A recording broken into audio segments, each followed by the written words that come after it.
Yeah, and the best part about just our SROs in general is that's usually a student's or a child's first interaction with law enforcement.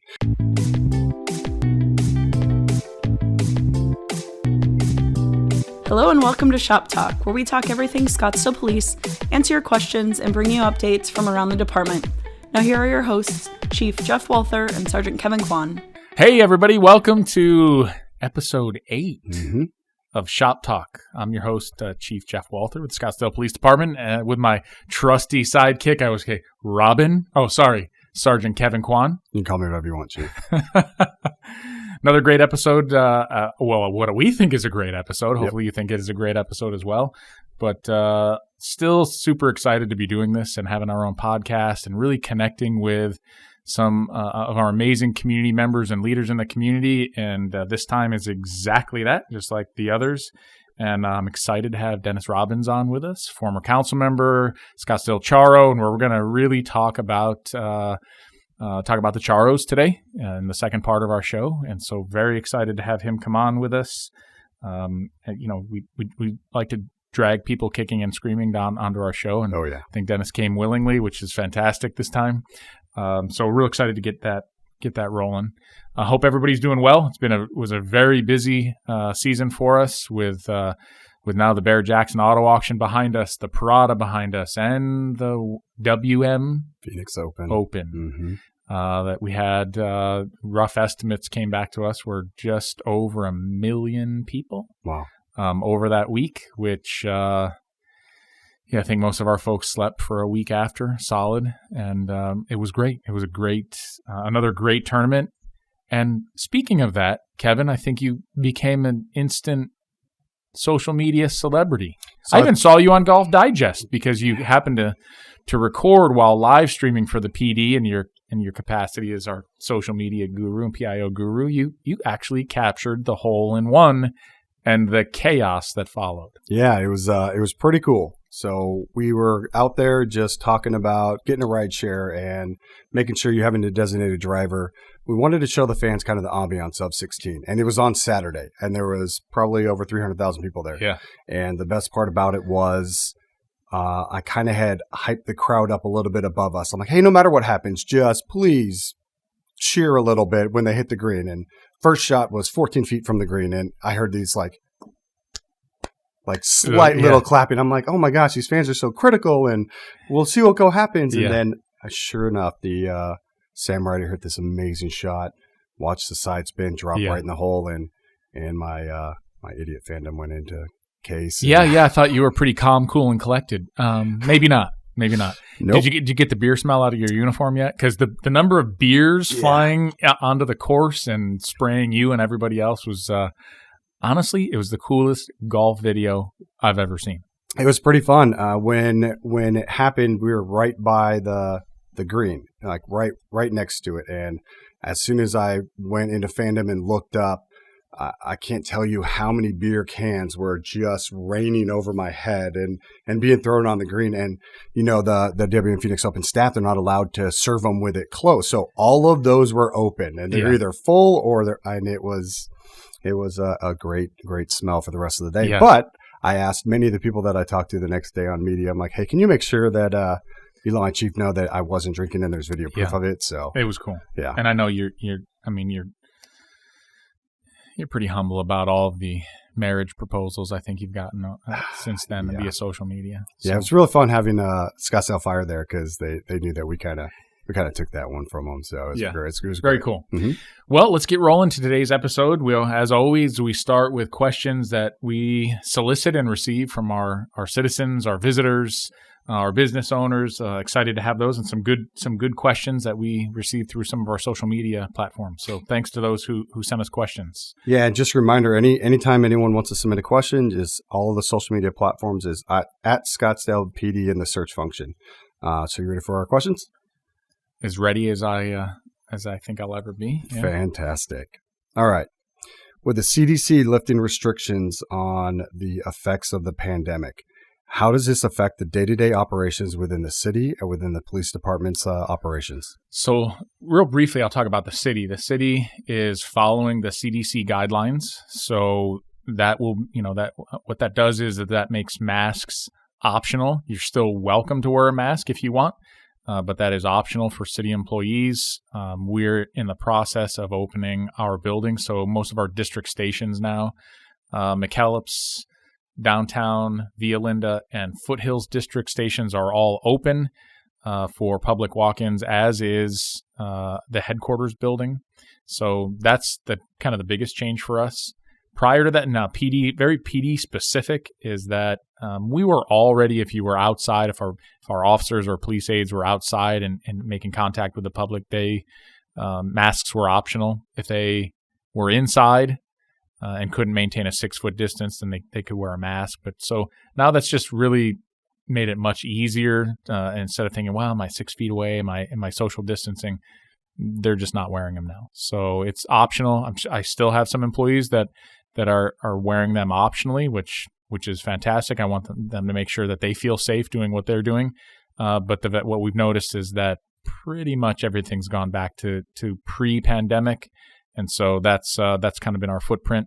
One of those things that we've also done and kind of learned some things from the pandemic is we just rolled out our Citizens Academy, which we haven't done since before the pandemic. And what I like about that is that people got so used to doing things virtually that we have 30 people in person in our Citizens Academy this year, or this year, and we have 13 people who are attending Citizens Academy virtually. Right. It's the first time we've ever done that. We really want to make sure that we can include as many people as possible. And if they don't feel comfortable yet in large groups, then we want to at least offer that to them virtually. So that's been met with great success. I think we're in probably week 5 or 6 now. 5? Might be 5. Yeah, 5. Mm-hmm. So, which is great. So I'm happy to be doing that. Happy that things are open. As a side note, I was in Salt Lake City Friday through Monday this past weekend for my oldest granddaughter's national volleyball tournament. 100 courts, thousands upon thousands upon thousands of people there. And so my wife and I looked at each other and said, oh, looks like the world is fully open, which is a good thing. And I know we've had some questions in the past about volunteers and ride-alongs. So you want to address that? So we haven't opened up ride-alongs just yet. That's a more confined space. We are doing ride-alongs for some of our the people who are applying to be police officers here, but we'll roll out opening ride-alongs here in the next month or so, how we did it before the pandemic. And what was your others? For volunteers. Volunteers, thank you. So volunteers, we're going to really start. I have a desire to really make our volunteer program much more robust in the organization, and so we'll start rolling that out here in the next month or two to really solicit volunteers. We're going to meet and have kind of a retreat to talk about who in the organization, what units, what sections want or need volunteers and why, and then we'll do a recruitment for volunteers. So you'll see that on our social media then. We'll blast that out and send some information. Again, and with the Citizens Academy, we do it twice a year. So once in the spring, once in the fall. So next time for fall, if you're interested in attending, just shoot us an email or wait for the announcement to come out. And again, there are those 2 options that we have. Yeah, great. So jumping into our next question, this is really relevant to what we just saw the past couple weekends and what Mayor Ortega and the council was speaking about. So the recent street takeover that happened on 68th Street in Scottsdale, South Scottsdale. Right. Intersection takeover. The intersection takeover is correct. It's a concern with safety. So what is the police department doing to address these types of issues that go on? So first and foremost, for our listeners to understand, is that this is not new. This is not a new phenomenon. Intersection takeovers have been going on for a couple of years. In fact, there were a couple great news stories from that 2.5 years ago about intersection takeovers, about street racing. And really what we saw during the pandemic is those drastically increased. The number of street racers and the numbers of excessive speeding above 100 miles an hour, we saw skyrocket. Additionally, we had 2 intersection takeovers last year that we thwarted due to some good intelligence and great communication. There's a Phoenix Police Department has a street racing task force. That's how big the problem has gotten in the city of Phoenix and spread all over the valley. As does the Department of Public Safety. They have a street racing task force, and we're tied into those 2 groups with intelligence. Our intel unit gets intel from those, and so we knew when some of the street takeovers were last year, and we put patrol cars in those intersections with lights on, and those people just drove right by. Happened again last weekend. So had report some intelligence of an intersection takeover that was going to be at Goldwater and Camelback. We moved patrol units into that intersection with lights on, and the intersection takeover folks just continued driving, following the laws, traffic laws, and they wound up doing a intersection takeover on the reservation. Which is not our intent. What the intent is, wherever the intelligence comes from, we want to make sure that it's not going to happen and we can protect our citizens. Exactly. Here. Yeah. And so the one that happened at 68th and Camelback, that was recent, and then wound up at 16th Street in Glendale, same group, shots fired in both of those incidents. Obviously, those are a big deal. And when they happen, I think people are like, how did this happen? Well, it happens because these folks are communicating, and not always via social media. They're communicating via secure apps and they're texting back and forth and providing that info to one another to kind of thwart the police intelligence units looking at what they're doing. And so what are we doing? Well, we're doing some of the same things we were doing last year to thwart these. The first I mentioned already is we're very tied into the street racing task forces in the Valley, and we share intelligence constantly about where they're going to be, where car meetups are. Not all car meetups are bad. For those of you in car meetups, not all car meetups are bad. The different type of people who are meeting or groups that are meeting who have nefarious intent to do street takeovers. And so that intelligence is really the first step in thwarting that, as we did last weekend, as we did 2 times last year as well. So that's the first step. The second step then is really hitting those intersections pretty aggressively when it does happen, or really aggressively hitting street racers, because the people who are street racing typically are also the people who are doing intersection takeovers. And so now if we catch you street racing and the speeds are pretty high, or criminal speed, we're just towing your vehicle. So you're going to jail. You're not getting a criminal citation. You're going to jail, and we're towing your vehicle as well. And that has a financial portion of that we kind of want to look at that financial portion, and you recognize that there are double adverse consequences. You're going to jail, number one, and number two, you're going to pay a lot of money to get your car out of impound. So the other thing is that we're running a lot of different, through our traffic enforcement section and our patrol force, our patrol units, is that we're running a lot of enforcement, speed awareness details. And so we're spending a lot of time doing that.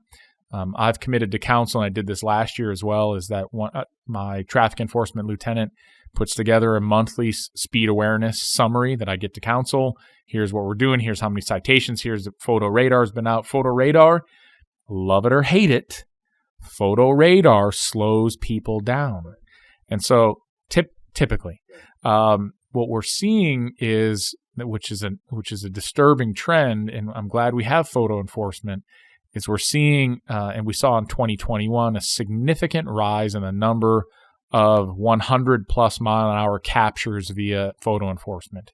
And so those people, then when we get those, we go out and we arrest them.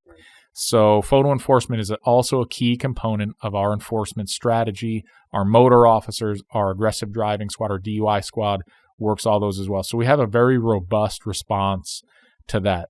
The reality, however, is if we don't get the intelligence, or we don't find out when an intersection takeover is going to occur, and if it's going to take over in Scottsdale, it happens. We can't stop everything, but when it does happen, we have a very trained and coordinated response that the sergeant will get several units together first, and then we'll move into that intersection. We don't want lone officers going in the middle of that intersection, because typically when you have an intersection takeover, you have guns involved, like the last 2, where shots were fired and other vehicles were hit. So it's a very coordinated response on our end. And our biggest advice to anybody in those areas, kind of what we've told the media to push out too, is if you see it, report it, and get away from the area. Yeah, get away from it. It's the innocent bystanders that we are concerned about, because the way that people lose control of their vehicles all the time, that's that reckless abandonment that we want to prevent. Right. Okay, changing topics here. citizens saw a news report about Scottsdale hiring lateral officers and officers from out of state to deal with the staffing issues. What should I apply to why should they apply to Scottsdale instead of another agency? We're better. Okay, what's the next question? No, so I get this question pretty frequently. In fact, I just came from a meeting with some of my East Valley counterparts where we meet every quarter to talk about just a small group of us, Mesa, Tempe, Chandler, Gilbert, us. And so we meet to have some conversation about trends that are going on, hiring that's going on, and I'm really sad to tell everybody who listens that this is a very unique time to be in law enforcement and try to hire police professionals or law enforcement folks who want to come into a police department, not just on the sworn side, but on the professional staff side as well, because of some of the narrative that's gone on in the country over the last 2 years that really has painted law enforcement with a very broad brush. And to kind of almost painted us into a corner where somehow the police are bad. And nothing could be further from the truth than that. The vast majority of police officers in this country, certainly in our city, are amazing service-oriented, true hearts of servants. And so they do great work under very difficult circumstances. And so the question is, why come here? Well, one of the biggest things is the lateral officers that we're hiring are coming from Chicago, New York, Los Angeles, other areas of California, Washington State, Oregon, Minnesota. Are you seeing a trend here? Illinois, some from Maryland. We just hired, I think we have our fourth lateral officer in process from Philadelphia.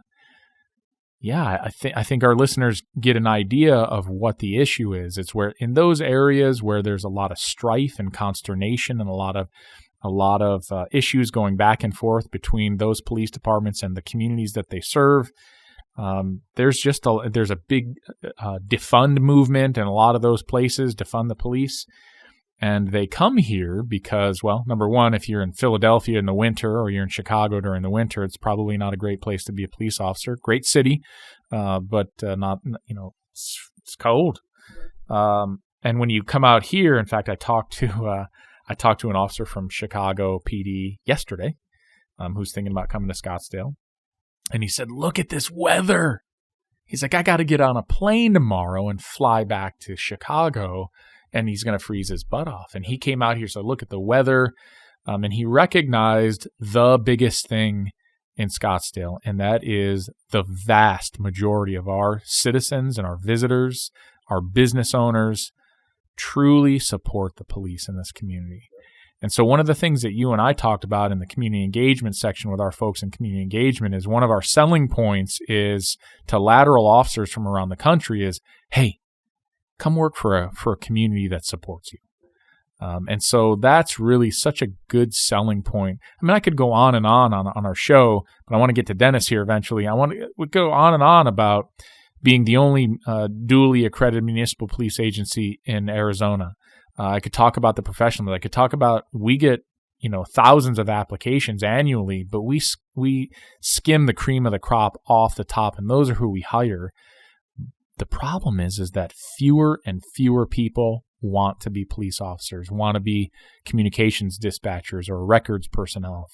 Everybody wants to be crime scene. Everybody wants to be a forensic scientist because of all the TV shows. But fewer and fewer people want to be police officers. But do you blame them?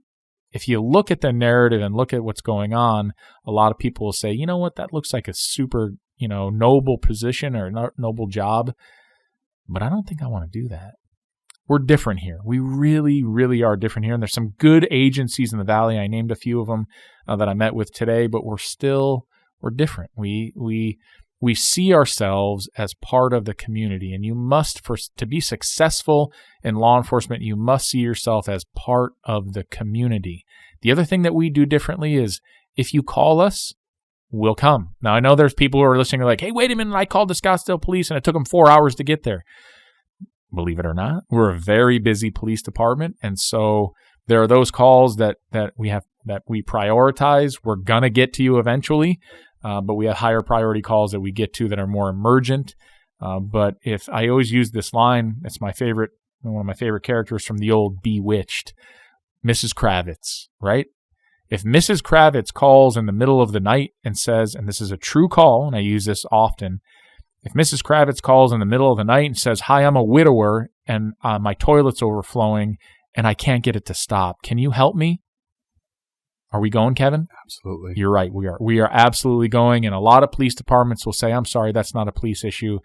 Call a plumber, call a 24-hour, plumbing service." No, we're going to go. We're going to help Mrs. Kravitz turn that water off. And then we're going to call the fire department because those guys only work 2 days a week anyway. And I guarantee you one of them's a plumber as a side job and they'll come out and help out. Or clean her pool or do her landscaping. Sorry. Thanks for that. Awesome insight to the fire department. I very much appreciate my brothers and sisters at Scottsdale Fire. All right. Last community question for the episode. Your agency recently put out a tweet, which I think is funny for the word Twitter, but it's a tweet about a crisis canine that we just welcomed into the fray here with our agency. What do they do? What's their name? A little bit about who they are, and why was there a need for another one? So the crisis canines are amazing. We first rolled out a crisis canine in our police crisis intervention services, Chase, and had incredible success with that. Animals are incredibly intuitive. Fozzie. Yeah, sorry. Was the original. Sorry, I'm thinking about Chase right now. Yes, Fozzie's the original. So start that one again. Yeah. So we started out with a crisis canine, Fozzie, years ago in our police crisis intervention service, and just found so much success in dealing with victims of crime, of people who were in mental distress and emotional distress. And so it was such a great program that other agencies, police agencies from around the country copied that. And sadly, like all dogs, Fozzie passed away and we replaced Fozzie. Can never replace Fozzie, but the next crisis canine was Chase. And then we found that we really wanted to expand that program with our partners at the Scottsdale Unified School District. And we did so, I want to say 2 years ago now. No, it was not 2 years ago. Rocket was implemented last year. Rocket was just after I came here because one of the first press conferences I did when I came back as the chief was for Rocket and Officer Devin Lyons at Chaparral High School. And so it was over the last now year, and that was such great success. And the kids in the high schools in particular, and some of the middle schools, especially in with the pandemic and a lot of the isolation, a lot of the distress and angst that went on with learning remotely and not seeing friends. When they came back, what we found was that there was a lot of mental anguish going on. And if they wouldn't speak to a guidance counselor or speak to one of the officers in the schools, they would speak if they were petting Rocket. They would get it off their chest. They would talk about things. And so we saw an opportunity, as did SUSD, to expand that program. And so we've expanded that program now to Coronado High School and Officer Alvin Pease with Captain, who looks like pretty much like a big carpet, fluffy carpet, 70s shag his carpet. Hair is pretty darn awesome. Yeah. And so what we're seeing is that there's such a great connection between the dog, the crisis canine, and our young people who are experiencing some difficulty right now. Even if they're not experiencing difficulty, it's also great for us because kids connect with animals, and then that helps connect the kids to the officer. Yeah. And that's really what we want. So I'm happy to tell you that no funding from the PD paid for either one of those crisis canines. Those were paid for out of foundations, charitable foundations in SUSD, Scottsdale Unified School District. I pay for the officers, and we take care of the dogs, obviously, but the dogs were purchased by donations to the Scottsdale Unified School District. So it's amazing, and we'll actually be doing one more late this year. So, and that will probably round out our crisis canines. Yeah, the best part about just our SROs in general is that's usually a student's or a child's first interaction with law enforcement. And to be able to bridge the gap even more with the crisis canine just helps to say, hey, police officers are here. We want to talk to you. We just want to get to know you. Because if something happens, we want you to call us. All right, so that wraps it up for our community questions. Again, drop us a line at any social media platform that we have. You can search us at ScottsdalePD. Thanks for the questions. Another great round, and I know we didn't get to all of them this time. We don't have limited time, but those are questions we didn't get to this month. We will roll over to next month, and we'll get those out as well. A big thank you to our valued listeners for sending in your questions. Now let's get on with the show. Our featured guest today was born and raised in Scottsdale. He has a bachelor's degree in philosophy from California Lutheran University, a Juris Doctorate from Pepperdine University School of Law, and is working towards a master's in public administration through Villanova University. He served 2 terms on the Scottsdale City Council, has owned multiple automotive franchises, and practiced law in the areas of business, real estate, and commercial transactions around the state of Arizona. Please welcome the past president and current member of the Charros organization since 1995, Mr. Dennis Robbins. Dennis, welcome. It's good to see you. Thank you. And thanks for being on the show. Yeah, thank you for inviting me. Very happy to be here. Okay, can you kind of tell us a little bit, give us a little bit, just for our viewers, our listeners from Scottsdale, they know your name, they know some of your background. Can you just give us a little bit about your connection to Scottsdale and how connected you've been to the city for a very long time, and kind of roll in there the Charros as well? Sure. Yeah. So I'm fortunate enough to be born and raised in Scottsdale. So I lived out in the far north part of town at Scottsdale and Shea. Okay. Yeah, but back then it was the far north part of town, right? Right. And then my history goes even further. Actually, my dad moved here in 1947. Wow. The only paved street was Scottsdale Road. He lived in an adobe house south of Thomas on Scottsdale Road. I remember my grandparents' house, even when I was a kid, they were still there. It was really cool. That's awesome. So long time family here, and we love Scottsdale. So I lived across the street from Herb Drinkwater. Wow. So he was kind of like a second father to me. I saw his political career mushroom, over the years, and all his connections, and knew all the old council members back in the day. And so I kind of got a bug way back then, and said, I love the way these gentlemen serve their community, give back, love Scottsdale. And so when I had the opportunity to run, I ran and was very fortunate to serve Scottsdale. So, ran a business here, raised my family here, and just absolutely love Scottsdale. Yeah, that's great. So I saw that you did go to undergrad at CalU in California, and you did your JD at Pepperdine. What really brought you back to Scottsdale or the Valley after college? I mean, it's 2 of the coolest places you could be in California, just beautification wise, and you came back. Did you just use beautification? It's got to be a word, right? Yeah, maybe to you. So yeah, I mean, it was a great place to go to school, and but Scottsdale's still better.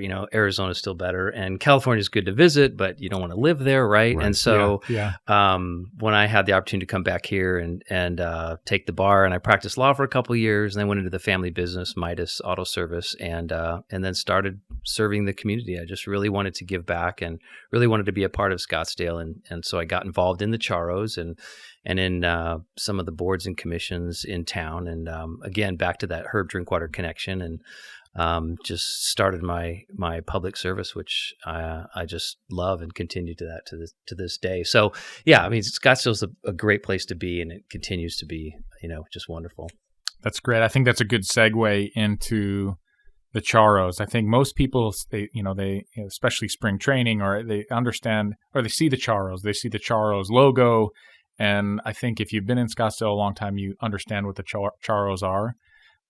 But if you're not, if you just go, what are the Charros? And so can you talk about the Charros organization and what its mission is? Yeah, so this is kind of a cool story. So back in the 50s, there was a group called the Scottsdale Baseball Club. And they were a group of business people that just really wanted to promote Scottsdale, get people here to shop and to eat and to just promote the city. And so they carved a corner out of a farm, literally, and built a baseball field. I mean, really, just like, wow. Right? I didn't know that. And it's still in the exact same place that it originally was in the 50s. They went out and sold seat licenses for like $500 a piece. They raised like $50,000, and they built a $70,000 wooden stadium. And the story goes, there was some gentlemen from the Scottsdale Baseball Club having lunch at the Pink Pony, and the owner of the Baltimore Orioles had just played golf at somewhere, and he walked in and they said, "Hey, owner of the Baltimore Orioles," whoever he was, "you should bring your baseball team here to Scottsdale to play spring training." And he said, "Well, build me a stadium and I will." And so, true to his word, once they built a stadium, they were the first team to come to Scottsdale and play. And they played here for a couple seasons, and then they moved to wherever they moved to. But yeah, it was a really cool story. And back in the day, it was all handshake and honor. And so that kind of got Scottsdale. And so they did that. This Scottsdale Baseball Club did that for about 5 years. And they said, "Hey, we need some help." They went to the chamber and they said, "Can you help us get a group together to kind of take this over?" And so they deeded the property to the city, the stadium, and the chamber created the Charros. And so we were really boots on the ground, ushers, sold programs, took the tickets. I mean, we were everything, just labor, sweat equity.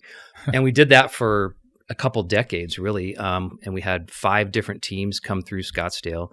And in the 80s, when the Giants came here, we finally started to get to where we were making some money on this thing. It got a little bit more complex, and you saw where some dollars could be had. And so we started raising a little bit of money.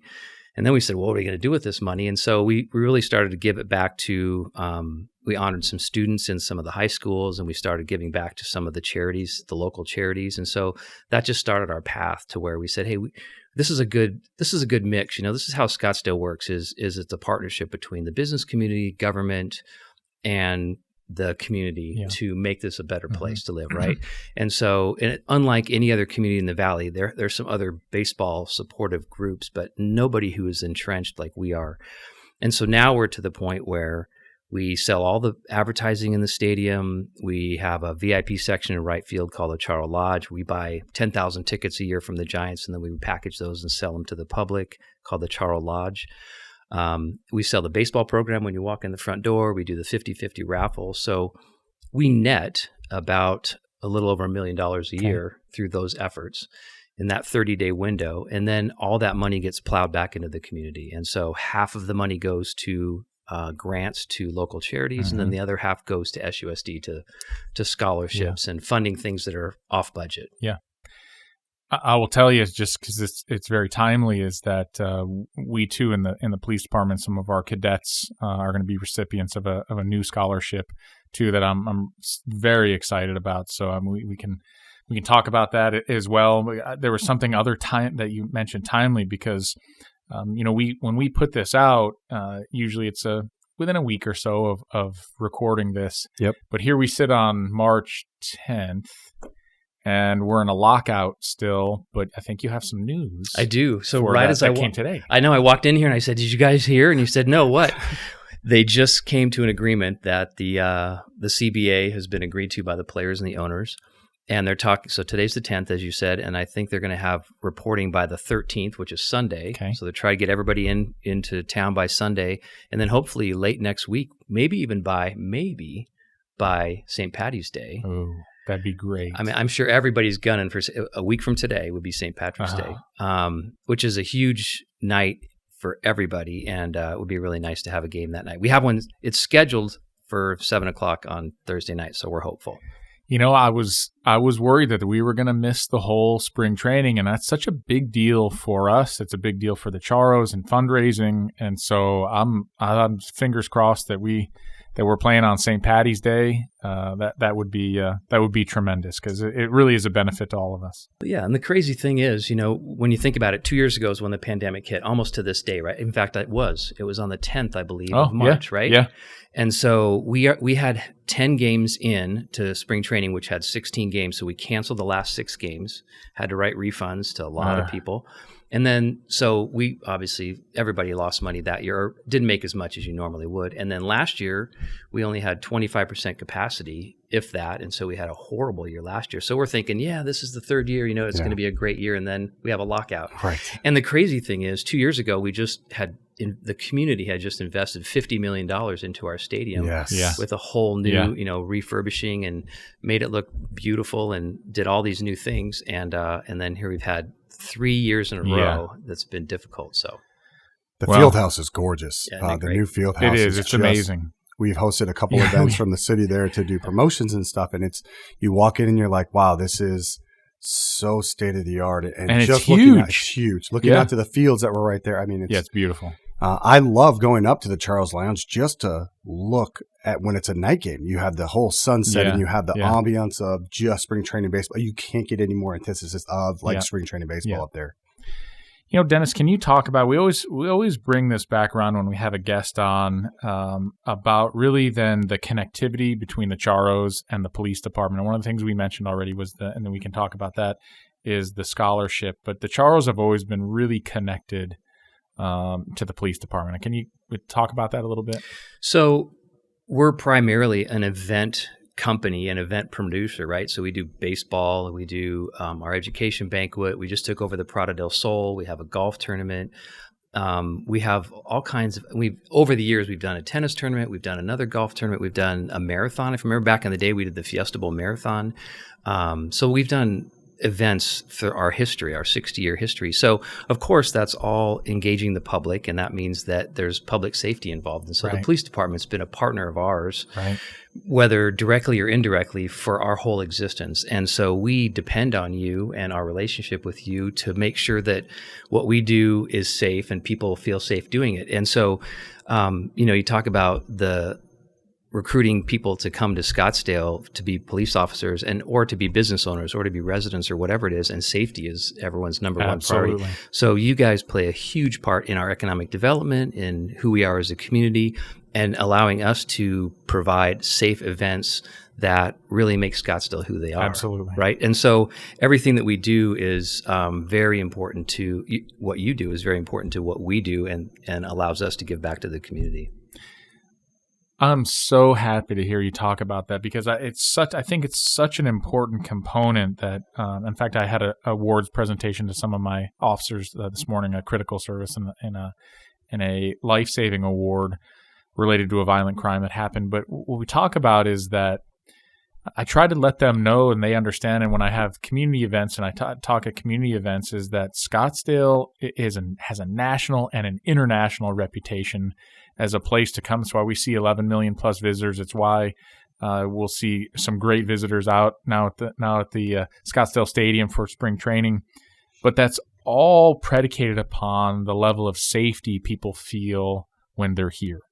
And so I try to impart to my officers, to my police aides, to all my employees, almost 700 employees in the Scottsdale Police Department, that Scottsdale is Scottsdale because of the level of safety that we're able to provide here, the level of service that we're able to provide, that we have the right staffing and the right number of people. And so I appreciate you saying that there's such great connectivity between your organization and ours, and how that is all the foundational component of that is about how safe our city is. Don't get me wrong, we have crime. One of the questions we didn't get to was about our level of violent crime that has gone up, and we'll talk about that one next month. Yep. But by and large, still an extremely, extremely safe city for, 250,000 people and 11 million visitors, and a daily net importer of workers into our city every day. And so I appreciate that very much. One of the cool things, I've gone to the Prada kind of back and forth over the years, and this year felt really different. Kind of like we've talked about the Open. It felt really different. People were so excited to be there. Yeah. And with you guys at the front and how you guys are all dressed the same, like the awes that you see and heard from the crowds, it was such a really cool experience. So I know our community appreciates what you guys do. The simple of the parades, to coming back and doing the parades, and now doing baseball. It's such an impactful for our community. So we appreciate that. Thank you. Here's a fun thing that we didn't give you ahead of time. I kept this question off on purpose. Oh, great. That's great. Okay, so we heard you were just inducted into Scottsdale's History Hall of Fame by the Scottsdale Area Chamber of Commerce. So congratulations on that. Thank you. What goes into that? Where does that all stem from? Okay, you told us your history about it, but I mean, the Hall of Fame. It's such a cool culmination. It's so connected to baseball too, right? Wow. I know. It was a super cool night. Well, the funny thing is they actually announced the winners 2.5 years ago.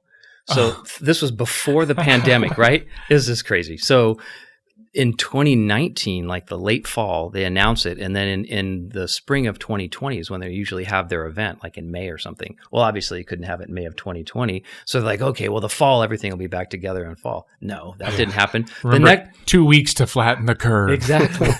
Oh, well, then next spring it'll be fine. 2021, everything's going to be great. Well, of course, that wasn't great. I mean, you know how it's been. It's just been crazy. So they finally said, oh my gosh, we're going to have this thing, whether we're outdoors or not. And so it finally happened 2.5 years later. And it's such a cool thing. And it's so neat. It's fun to bring people who don't know that much about the inner workings of Scottsdale to that event, because they see so many people and entities like Experience Scottsdale and Saltwater Project be inducted into that. And they're like, oh my gosh, people just don't understand what it takes to have a quality community and all the things that it entails. You know, the police department, the fire department, all the people, all the nonprofits, all the businesses. It's just so complex.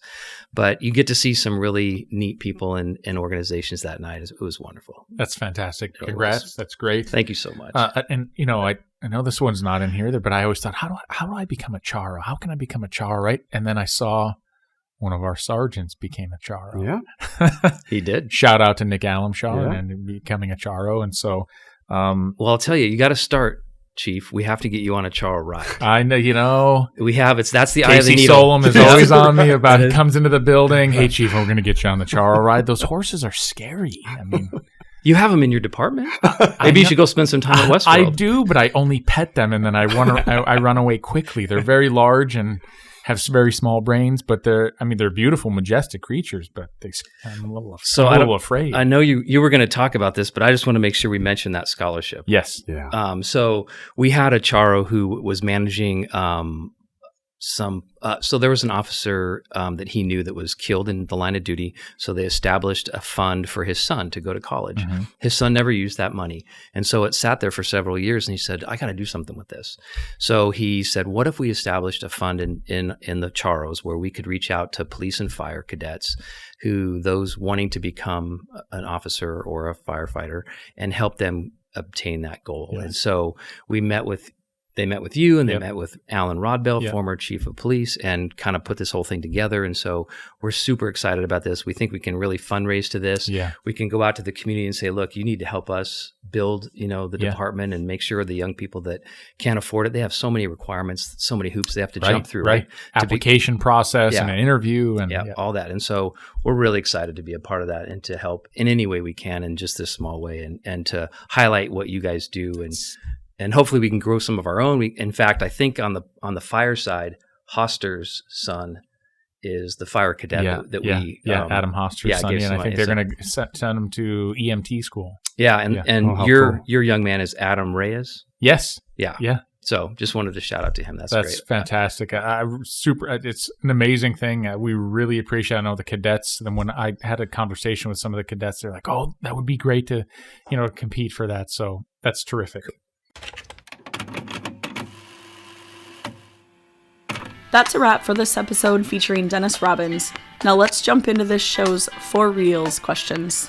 All right, so this is my favorite part of the show because it gives our listeners kind of a time to learn about our guests and learn about our chief with just fun icebreaker type questions. Rapid fire icebreakers. You never know what I can come up with and what I Googled to actually get the questions out. So, and usually they're fairly nerdy. So, well, I mean, there was this whole one that we started with, like Star Wars versus Star Trek, and Chief went the wrong way. So he went Trekkie, and I just didn't appreciate it. So I know how to craft my questions now. All right. This is a fun one because I actually have a doppelganger in the PD, and he is in charge of the mounted unit. And I can't tell you how many times Sergeant Greg Maston. Our family members have mistaken both of us on social media. So that's my doppelganger. Yeah. So have you ever been mistaken for someone or someone famous? Tom Hanks. During Castaway? Totally. Or Ben Affleck in The Town. I can see that one. Absolutely. Oh my God. Same haircut. Except he was way more ripped. I shoot better than him, though. Baskets? Have you ever experienced it? Well, it's so funny. Back when on my first term on the city council, when the Scottsdale Progress was still up and running, and they had an editorial cartoonist. Remember back in the day when we had those, right? Yep. And so there's an editorial cartoonist that came in and did a caricature of every single person on the city council and the mayor as well, and printed it. And mine was, he was like the strawberry blonde cop. 30 years ago on a cop show. If I said his name, you would know who he was. But regardless of that, but it was really well done. It was really cool. But Kevin Bacon is sometimes. Oh yeah, I could see that. Absolutely could see that now. As soon as you said yes, that, 100%. Total Kevin Bacon. We will throw up a side by side. 6 degrees of separation. Kevin Bacon. That makes so much sense. Yeah. Okay, this one is kind of why people know that I don't prefer one or the other. So do you prefer sweet or savory? Sweet. See, I'm one of those sick people that I am detested by sweets. Really? Yeah, I don't like it. It gets you kind of right back, and I don't know. Yeah. There's actually a genetic gene. Yeah. Where you are more sensitive. I have so much to say about that, but I won't. I thank my parents for my genes every day. Here's a good one. If you could give a piece of advice to your younger self, what would it be? Oh, wow. Piece of advice to my younger self. Not to like invest in Microsoft and all that, but yeah, nothing has to do with time travel. There's so many things I think that I would tell myself. Only one. Be more patient. Because I think patience, it's easy to lose, especially I think myself as a young cop back in the early and mid 90s. I needed to be far more patient. I needed to be more patient with my kids growing up. I think I needed to be more patient with my wife of 33 years in June. So I think really I would tell myself it'd be important to be much more patient to and that's really about listening and being more patient. So that's what I would do.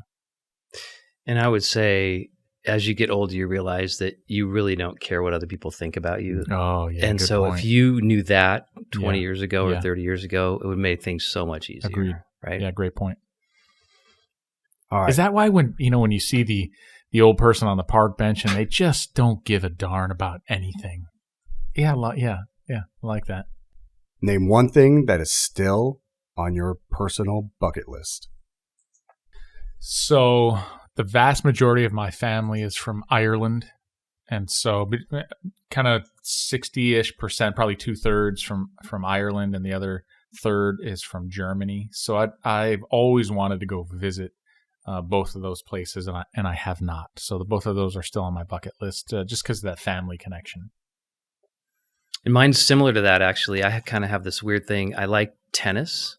And so I want to see all the major tennis tournaments. Yes. So go to see the Australian Open, the French Open, Wimbledon, and the U.S. Open. Plus, that's great traveling, right? too. You get to see some great tennis, and you get to travel to some pretty cool places. Yep. What is the most unusual thing you've ever eaten? And I got this from, there's so many of those new shows now that are on TV they travel to a random place and they're like, hey, Anthony Bourdain, try this. Yeah. And I was pretty fortunate. That was a little easier, is that I worked in a Japanese restaurant for 6 years. So when I was a teenager, and so one of the things that I like, people love shrimp, right? But shrimp heads, deep fried shrimp heads with the brains included, are really tasty. So is octopus. Octopus is really good once you get over the suction cup concept. Yeah. So deep fried shrimp heads. Yeah. So one of the benefits of growing up in Scottsdale as a kid, I was in 4-H. And so we had horses, and we had friends who had a ranch, and we went up and helped them round up the cattle and do the branding and dehorning and cutting off. Yeah, I know where this is going already. Right? I know where it's going, right. So the old Rocky Mountain oysters. Rocky Mountain oysters. Yes, sir. Yeah. On barbed wire. I mean, just on wire over the fire. I mean, that's how Did you like it? Or was it pretty No, tasty? It wasn't. Oh, okay. Yeah. It's pretty gross. I thought you were going to say it tasted like chicken. That's when I haven't been able to do that. Yeah. No. That has been on a show, and I kind of was like, what? why would we do this? Like, what? Are you watching too much Man versus Food or I love that show. Diners, Drive-Ins, and Dives? Yeah. I always wanted to go on Man versus. We had a Man versus Food a few years ago. Yeah. Where Adam Rickman came out and we did fire versus police with consumption, but us tiny little skinny guys weren't invited, even though we would consume the most. Right. But anyways, we'll get into that again and we'll get those up. So I appreciate the time and thank you for being our guest, Mr. Robbins. We really appreciate you coming out. And Dennis, I can't thank you enough really for being here. It gives, I think, some great insight to our citizenry about the Charros. I think everybody knows, a lot of people know what great things you do, but that really kind of hit that home and what you do for us and that connectivity with the police department. And I just appreciate your time spending with us today. And our listening audience, thanks again for hanging in there with us on another one. Our goal is always to bring you people who are really connected to Scottsdale, leaders in Scottsdale, and how they're connected to the police department, and to answer your questions. Please feel free to send questions on any of our social media platforms.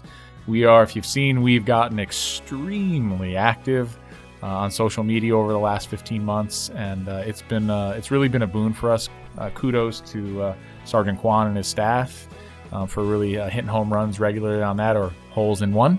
Yeah. And we'll see you. So be safe, everybody, and remember our tagline of #BeMore, because every day offers each of us the opportunity to be more in the service of one another. And remember, take care of each other. That's what we need to do, and we'll have a much better society. Thanks all. Be safe.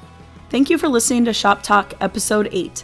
If there is something you want to know and would like Chief Walther to answer it on a future episode, send us a message on any of our social media pages.